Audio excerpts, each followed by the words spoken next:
Halo dokter, pernah nggak sih pasien datang balik dengan muka merah dan terkelupas? Habis pakai produk retinol, terus pasiennya bilang, "Dok, kayaknya saya alergi retinol deh." Padahal itu bukan alergi, cuma iritasi yang bisa banget dicegah kalau pemakaiannya benar. Retinol itu salah satu terapi yang efektif banget buat akne dan photoaging, tapi juga paling sering bikin pasien kapok kalau kita nggak edukasinya dengan baik. Kita harus jelasin juga ke pasien bahwa banyak banget produk yang mengandung retinol yang hanya didapatkan dari resep dokter seperti tretinoin atau adapalene dan banyak krim kulit yang secara bebas dijual yang mengandung retinol. Jadi, minta pasien untuk baca secara cermat komposisi sebelum pakai. Jangan sampai pakai produk yang berbeda dengan kandungan yang hampir sama. Nah, sekarang kita bahas gimana caranya pakai retinoid biar pasien nggak perjing parah, tetap patuh, dan hasilnya maksimal.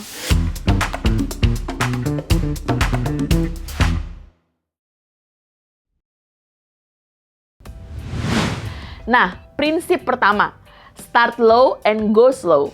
Untuk akne ringan, mulai dari tretinoin 0,025% atau adapalene 0,1%.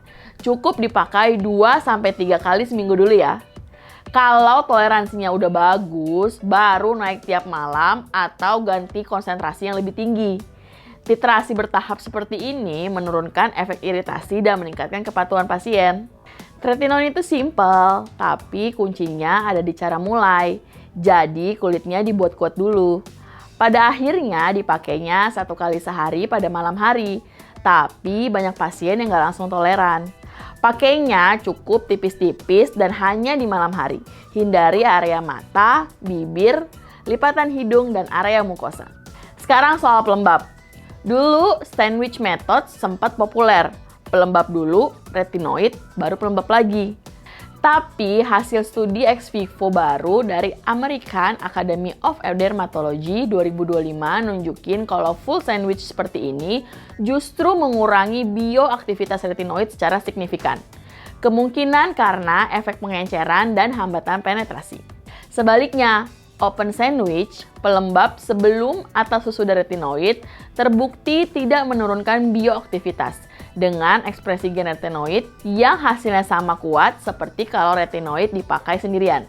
Oleh karena itu, buat pasien yang kulitnya mudah iritasi atau masih dalam fase penyesuaian, metode ini jadi pilihan yang paling masuk akal. Dengan kata lain, pasien bebas pakai pelembab sebelum atau sesudah selama tidak melakukan teknik full sandwich. Sebelum kita bahas lebih lanjut cara pakai retinol, dokter udah tahu belum soal e-course Alomedica? Di website Alomedica tersedia nih e-course untuk berbagai bidang yang narasumbernya nggak perlu dokter ragukan lagi. Mau kapanpun, dimanapun, dokter bisa akses e-course melalui website Alomedica. Udah gitu, sekarang e-course kita ber-SKP Kemenkes loh. Yuk ikuti e-course Alomedica sekarang. Untuk pasien dengan kulit sensitif, ada opsi short contact therapy. Caranya, retinoid dioles tipis, dibiarkan 30-60 menit, lalu dibilas. Beberapa studi menunjukkan hasil yang setara dengan pemakaian semalaman, tapi efek iritasinya jauh lebih ringan. Cocok untuk fase inisiasi atau pasien dengan barrier kulit yang terganggu. Kombinasi juga penting ya dok. Adapalene dikombinasikan dengan benzoyl peroxide atau BPO yang punya bukti kuat mempercepat perbaikan lesi akne dan mencegah resistensi Cutibacterium acnes. Tapi BPO jangan langsung dicampur dengan tretinoin ya di waktu yang sama karena bisa mengoksidasi tretinoin. Simple rule-nya pagi pakai BPO, malam pakai retinoid. Retinoid meningkatkan fotosensitivitas kulit. Jadi, penggunaan broad spectrum sunscreen tiap hari itu wajib. Selain itu, penting untuk memberitahu pasien bahwa sebagian orang bisa mengalami peningkatan lesi di awal pemakaian, umumnya pada bulan pertama.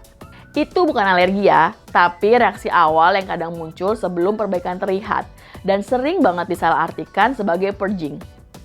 Bukti ilmiah memang belum konsisten, tetapi pola ini cukup sering ditemui dalam praktik klinik. Edukasi sejak awal bisa membantu pasien tetap patuh pada pengobatan dan mengurangi kekhawatiran mereka.